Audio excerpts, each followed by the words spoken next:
A editora Árvore da Vida apresenta Alimento Diário. Série Gálatas, o único Evangelho, o Evangelho de Cristo. Título do volume 4: Aquilo que o homem semear, isso também ceifará. Autor: Pedro Dong.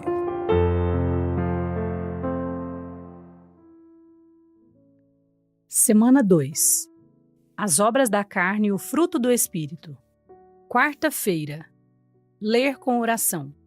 Não reine, portanto, o pecado em vosso corpo mortal, de maneira que obedeçais às suas paixões. Romanos 6:12. A lei realça as paixões da carne. Originalmente, o homem foi criado por Deus para obedecer-lhe. No jardim do Éden, isso se daria por comer da árvore da vida. Contudo, por causa do engano da serpente, o homem sucumbiu e comeu da árvore do conhecimento do bem e do mal. À luz da Epístola aos Gálatas, essa desobediência é caracterizada pela concupiscência da carne, conforme lemos. Digo, porém, andai no Espírito e jamais satisfareis a concupiscência da carne, porque a carne milita contra o Espírito, e o Espírito contra a carne, porque são opostos entre si, para que não façais o que porventura seja do vosso querer. Gálatas 5, 16 e 17. Com sua queda decorrente de sua desobediência ao comando de Deus, o homem passou a obedecer às paixões de sua carne. Porque quando Deus criou o homem à sua imagem e semelhança, ele o colocou diante de duas árvores, a árvore da vida e a árvore do conhecimento do bem e do mal. O desejo de Deus era que o homem escolhesse a árvore da vida, que é o próprio Deus como vida, pois ele fora criado com a capacidade de receber a Deus como vida dentro de si, e não escolhesse a árvore do conhecimento do bem e do mal. No capítulo 3 de Gênesis, entra em cena outra personagem, a serpente. Esta enganou Eva, seduzindo-a com a capacidade de discernir o bem e o mal por conta própria, independentemente de Deus. Assim, o homem caiu no engano e comeu da árvore do conhecimento do bem e do mal, desobedecendo à palavra de Deus. Em Romanos lemos sobre a consequência dessa desobediência. Portanto, assim como por um só homem entrou o pecado no mundo e pelo pecado a morte, assim também a morte passou a todos os homens porque todos pecaram. Romanos 5:12. Mais adiante, no 6º capítulo de Gênesis, lemos que, após sua queda no jardim, o homem se tornou carnal, porque o pecado corrompeu seu corpo. Por causa disso, a violência, a maldade e o pecado se multiplicaram na época de Noé. Deus, no entanto, não pôde mais tolerar isso e exterminou o homem com o dilúvio, salvando a família de Noé. A partir daí, a humanidade passou a ter medo de Deus, medo de errar e ser novamente castigada com um dilúvio.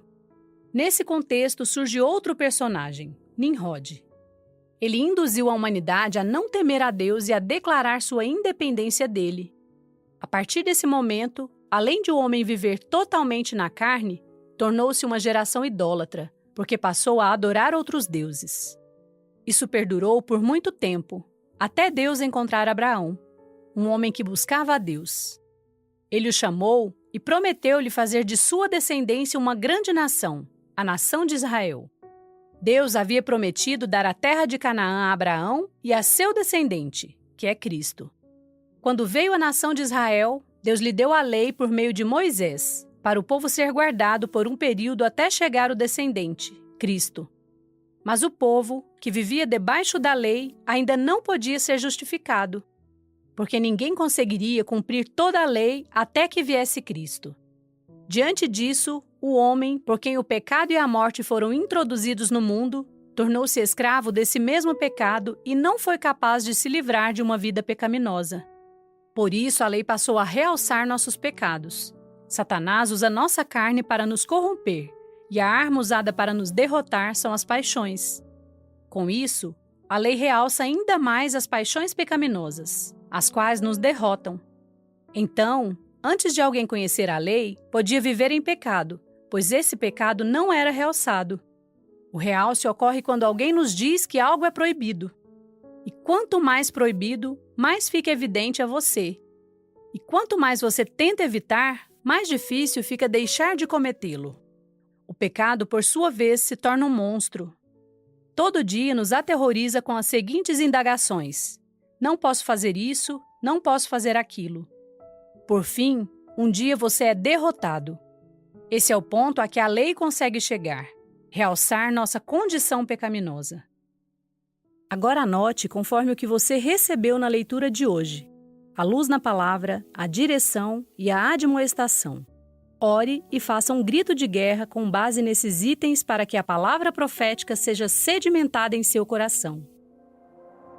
Esperamos você amanhã para mais uma leitura do Alimentos Diário.